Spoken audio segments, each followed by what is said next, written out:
Do you know, it never made a lot of sense to me why people would destroy their own industry in this way. We saw it actually in comedy in this country as well. Until I went to LA. Have you been? I have not been to LA, and I'm very proud of that fact, actually. Point. We went for work, interviewing people and stuff. But when you are in LA and you meet people in LA and you see the world that they live in, suddenly all of this makes so much more sense. Yeah. Because the bubble that those people operate in, then the contrast between the stuff you might see on social media about, this actress says, oh yeah, we don't need men in Snow White or whatever it is, and the world that we all normal people live in is massive. And it is because they just live in this bubble over there. Yeah. And all of these diversity quotas and all of this other stuff, it makes perfect sense in that world, which actually I have to say has made me incredibly skeptical about everything Hollywood produces, because you're going, the perceptions we might have of, people in the American South or people in the city or whatever, they're all shaped by that cultural creation that is made by people who don't actually live in the real world. And it's a fantastic eye-opening thing. I really found that. It really is. And you can understand it when you, like you say, you see the echo chamber that they live in. When you're surrounded by people who all say the same thing, you don't want to be that person who disagrees with them, because suddenly you're going to stand out. And I think really it can end your career if you ask the wrong questions or you say the wrong things within Hollywood. You'll just get blacklisted, and it'll probably be done subtly.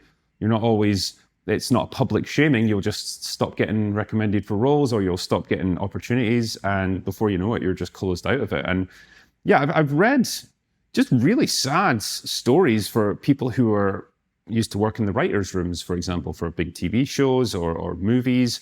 And they essentially just don't get opportunities anymore. And they were told by their agents in some cases, there's no point applying for this show or this movie because they're not looking for people who look like you or your gender or whatever. So it's a waste of your time. And I just thought, what a crappy thing to do to people, to take opportunities away from them just because you've said, well, this group or that group deserves it more.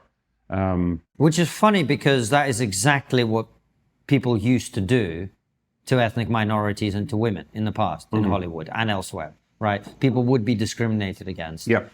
And then there was the attempt to resolve that, and we've just gone completely full circle. I think so, yeah, because, doing the opposite is just replicating the problem. It's not fixing it. And, it's not like I can sit here and say, yes, well, there's clearly an easy solution to this. There needs to be a bit more of that balance, though, and an opportunity for people to come in organically to the industry. Because what you get is people, say directors who've got almost no experience, being suddenly put at the helms of like big budget movies, and the movies inevitably flop because they're not ready for a massive project like that. And so they then get the blame for it, and they're not used again. So you're almost giving them one brief opportunity and then taking it away from them again. Whereas you need a chance to gradually bring people up, I suppose, and allow them to build up their experience, build up their skills at doing this stuff, and then give them the big budget projects. But it's like they try to jump from A to Z while missing out all the other letters along the way. And it's just, it doesn't work. It's so interesting that it's exactly what happened in the comedy industry in this country.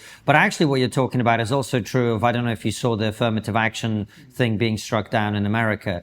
And one of the arguments about affirmative action, against affirmative action, has always been that it means that students from certain backgrounds are being pushed into positions where they don't succeed. And instead of going to a college where they would do well and they would be at the top of their class, they end up going to a place where they're not at the top of their class. They have a bad experience, they drop out, and it's bad for them more than anybody else. Yeah. And it's also bad for the people who are ethnic minorities who have got there on merit as well, because then people go, oh, you're just a diversity hire. And it's like, no, mate, I've got the grades. Yeah. So then they're exposed to another type of bigotry, prejudice, whatever you want to call it. Yeah.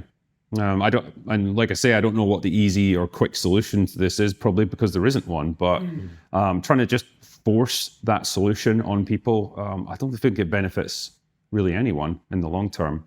Yeah, and one of the things we wanted to talk to you about is obviously as Hollywood moves in that direction, there are attempts being taken to actually counter that. How successful they are is a very different conversation. Yeah, I mean, you've got places like the Daily Wire who are now starting to make their own movies, their own TV shows, and it's a pin, yeah, it's a drop in the ocean really compared to what Hollywood can do in terms of resources, in terms of the volume of programming. But I think the demand is there for non-political, non-pushy content, I suppose, that's just there to entertain people. I don't know if necessarily the Daily Wire is the one to do it, but they've kind of opened the door and shown that it can be done. Other people might start to do their own things, and other people might follow in their footsteps. I actually thought, now I haven't seen the Western. Apparently the Western that they created, I can't remember the name off the top of my head, was a fairly down-the-line standard Western movie. Terror on the Prairie, I think. What did you think of that? And then we'll get into Lady Ballers. Yeah, we'll go balls deep. Yeah, with Terror on the Prairie, yeah, it was just a stock Western, really. Nothing particularly new or innovative about it necessarily. It was just a standard Western kind of story about survival out in the frontier. Fine for what it was. I think I would give them a little bit of slack because it's one of their first movies that they made. But if it had been just a mainstream Hollywood production, I would have said, yeah, it's just pretty forgettable. Yeah. But it's an interesting little landmark, I guess, for them.